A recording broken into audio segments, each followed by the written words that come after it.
And I see it, and I basically just turn to it, and I put my arms up, and For the first time, a hiker recounting his harrowing encounter with a mountain lion inside Mission Trails Regional Park. As ABC 10 News reporter Michael Chen tells us, it's one of several mountain lion sightings in the park in the last 5 weeks. This is a trailhead at Mission Trails Regional Park, and all visitors do go past this notice warning of mountain lion sightings. Your first thought when you see it in the brush?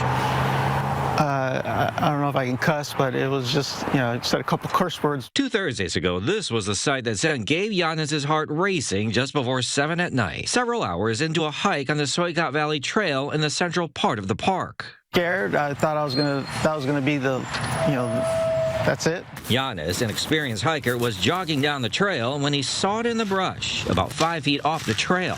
Mountain lion. And then I was like, mountain lion, it just like freaked the heck out of me. And I basically just turned to it, and then I put my arms up, and Giannis says the mountain lion kept low, ready to pounce as he maintained eye contact with the big cat. Yelling and screaming at it, and then at one point it showed its teeth when it was right there, and then I ended up showing my teeth too.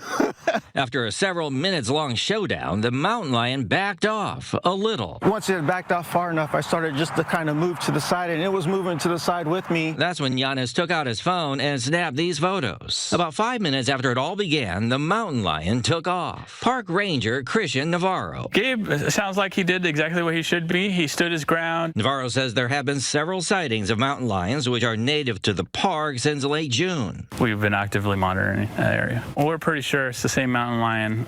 They're typically solitary animals. Navarro says the mountain lion is believed to be a juvenile. Giannis telling his story to create awareness if another park goer crosses its path. Be aware, yeah, it can happen to you. Michael Chen, ABC 10 News.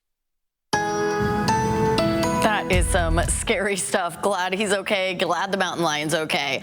All right, as we look towards Pacific Beach right now, a beautiful place to spend your evening. Those marine layer clouds took a while to clear for some areas, including a lot of our coastal spots.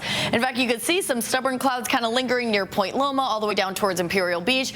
And then these higher clouds coming in, that's that monsoon moisture. It is a little bit muggier today, and that humidity is going to be building in the days ahead as more of that monsoon moisture surges westward.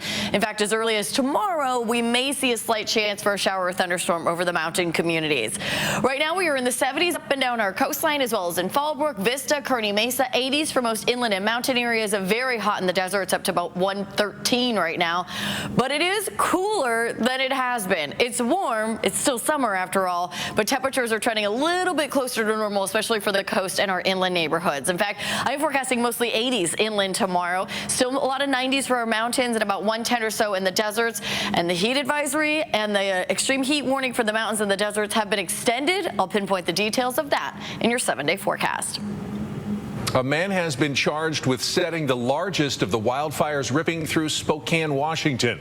Aaron Farinacci was arrested yesterday on suspicion of first-degree arson.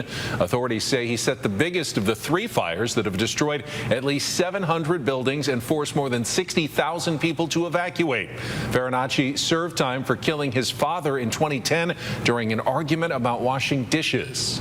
Southern California Edison is at fault for starting last year's deadly Eaton fire in Altadena.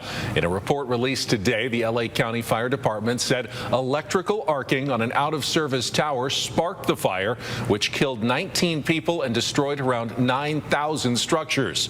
In a statement, SoCal Edison says it's reviewing the report and takes its role in starting the fire seriously. The utility is already facing lawsuits over the fire. We've been following the impact of the end of temporary protected status for Haitians here in San Diego, speaking with local families worried about what comes next. Now there's a new development out of Ohio, where some former TPS holders say they're being fitted with ankle monitors after a